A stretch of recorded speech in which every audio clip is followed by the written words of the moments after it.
فاجعة جديدة تهز مدينة العروي بإقليم الناطور والقرى المغربية.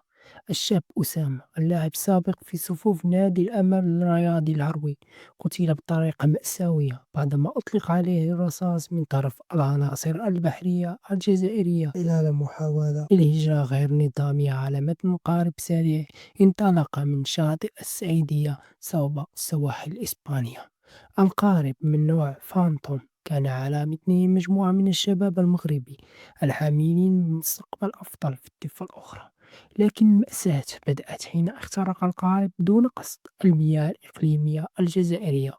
وهنا تحركت الدورية التابعة للبحرية الجزائرية لتطلق الرصاص الحي على القارب دون تحذير كاف أو إنذار.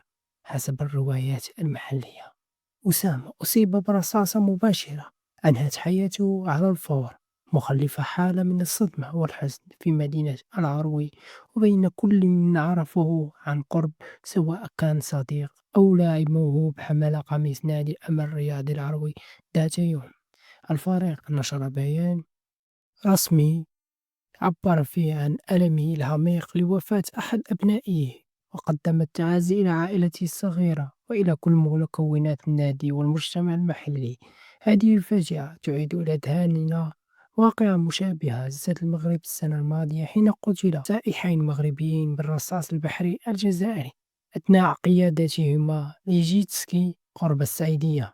السلوك المتكرر من طرف البحرية الجزائرية يثير قلقا متزايدا في المنطقة، خصوصا في ظل استمرار إطلاق النار على قوارب نقل المهاجرين الشباب لا يحملون سوى أمل في حياة كريمة. واش ما خصناش نرجع الطرق اللي كيعترض بها الشباب ديالنا للخطر؟ واش هذا هو المصير اللي كيتسنى كل من يبغي يحلم؟ رحم الله أسامة غفر له وألهم أسرته الصبر والسلوان. لا تنسوا أن تترحموا عليه.